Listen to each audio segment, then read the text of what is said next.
কোরবানির ঈদের পরদিন অনেকে যাত্রাবাড়ি, সায়দাবাদ সহ অন্যান্য টার্মিনাল থেকে বাসে করে বাড়ি যাচ্ছেন। আবার অনেকেই ঢাকায় ঈদ করে আজ স্বজনদের বাড়িতে বেড়াতে যাচ্ছেন। ফলে ভোর থেকে টার্মিনালগুলোতে আসা শুরু করেছে মানুষ। বেলা বাড়ার সঙ্গে সঙ্গে যাত্রীর উপস্থিতিও বাড়ছে। এতে যানবাহন সংকট দেখা দিয়েছে। রোববার সকাল 7টা থেকে 9টা পর্যন্ত সায়দাবাদ ও যাত্রাবাড়ি বাস টার্মিনাল ঘুরে দেখা গেছে। ঈদের পরদিনও রাজধানী ছেড়ে বাড়ি ছুটছে মানুষ। তবে সে তুলনায় পর্যাপ্ত যানবাহন না থাকায় যানবাহনের অপেক্ষায় অনেকেই রাস্তায় দাঁড়িয়ে থাকতে দেখা গেছে।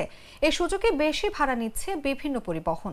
সাকুরা পরিবহনের ম্যানেজার আবিদ হোসেন বলেন, ঈদের আগের দিন শুক্রবার দুপুর পর্যন্ত যাত্রীর ব্যাপক চাপ ছিল। এরপর চাপ কমে আসে। আজ আবার যাত্রীর চাপ বেড়েছে। এর মধ্যে অনেক বাসের চালক ঈদের ছুটিতে গেছেন। কেউ কেউ হয়তো বুঝতে পারেননি আজ সকালে যাত্রীর চাপ বাড়বে। সব মিলিয়ে গাড়ির সংকট দেখা দিয়েছে। কিছুক্ষণ পর হয়তো এই সংকট থাকবে না।